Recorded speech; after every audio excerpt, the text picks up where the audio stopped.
ये है लितानी रिवर, जो कि लेबनान के उत्तरी इलाकों से बहती हुई दक्षिणी इलाकों तक जाती है, जहां पर इजराइल है। और आप देख सकते हैं कि ये काफी ज्यादा पास है इजराइल के, और इस समय इजराइल का नंबर 1 टारगेट है यही लितानी रिवर। इजराइल के प्रधानमंत्री बेंजामिन नेतन्याहू इस समय लितानी रिवर तक हिजबुल्लाह को लिटाना चाहते हैं, यानी कि नेस्तो नाबूद करना चाहते हैं, जिससे कि इजराइल और लितानी रिवर के बीच का जो ये पूरा इलाका है ये एक बफर जोन बन जाए। इस पर कब्जा होगा इजराइल का, जिसके बाद हिजबुल्लाह चाहे कितने भी रॉकेट मिसाइल छोड़ ले, सारे लेबनान के इसी इलाके में आकर गिरेंगे, इजराइल सुरक्षित रहेगा। और उससे भी खास बात, इजराइल के पास एडिशनल टेरिटरी भी आ जाएगी, यानी कि और ज्यादा जमीन कब्जा लेगा इजराइल। और ये प्लान ऐसा नहीं कि सिर्फ ऑन पेपर है, एक्चुअल में ग्राउंड पर शुरू कर दिया गया है। जैसा कि आप स्क्रीन पर देख सकते हैं, यह कुछ पहली इमेज निकलकर सामने आई है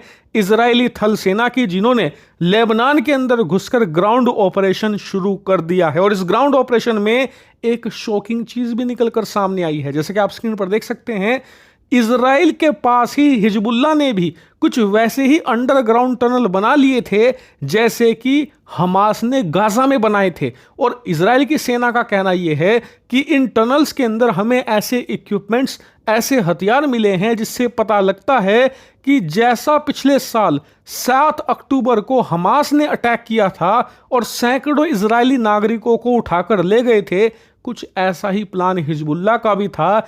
ऐसे में अगर ये प्रीएम्प्टिव स्ट्राइक ना करते और हिजबुल्लाह के चीफ के साथ साथ इनकी लीडरशिप को नहीं मारते, तो सैकड़ों इजराइली या तो मारे जाते या फिर उन्हें भी हिजबुल्लाह उठाकर ले जाता और बंधक बनाकर इजराइल को ब्लैकमेल करता। और इन सबूतों को देखने के बाद फिर से दुनिया को यह बात पता लग गई है कि इजराइल प्रीएम्प्टिव स्ट्राइक क्यों करता है। क्यों, जब उसके दुश्मन उस पर हमला नहीं करते तब भी वो उन पर हमला करके उनका नामो निशान मिटा देता है, क्योंकि इजराइल उसमें यकीन नहीं करता कि पहले आप हम पर अटैक करो तब हम बदला लेंगे।